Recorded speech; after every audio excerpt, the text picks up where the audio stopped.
Armstrong கொலை வழக்கில் கைது செய்யப்பட்ட அஸ்வத்தாமன் காங்கிரஸில் இருந்து நீக்கப்பட்டிருக்கிறார். கைது செய்யப்படுவதற்கு முன்பாக 3 நாட்கள் அவரிடம் ரகசிய விசாரணையையும் காவல்துறையினர் மேற்கொண்டுள்ளனர். அதன் பிறகே அவர் கைது செய்யப்பட்டிருக்கிறார்.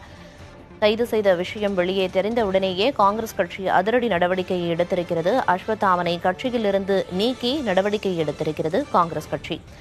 ஆம்ஸ்ட்ராங் கொலை வழக்கில் கைது செய்யப்பட்ட அஸ்வத்தாமன் காங்கிரஸில் இருந்து நீக்கம் செய்யப்பட்டிருக்கிறார்.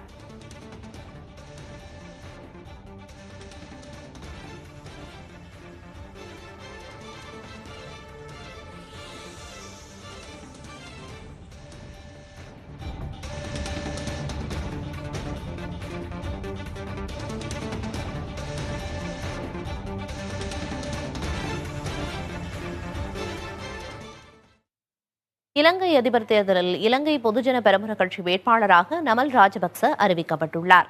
இலங்கையில் அடுத்த மாதம் 21ஆம் தேதி அதிபர் பதவிக்கான தேர்தல் நடக்கிறது. இதில் ஸ்ரீலங்கா பொதுஜன பெரமுன கட்சியின் சார்பில் முன்னாள் அதிபர் மஹிந்த ராஜபக்சவின் மகனும் நாடாளுமன்ற உறுப்பினருமான 38 வயதான நமல் ராஜபக்ச களமிறக்கப்பட்டுள்ளார்.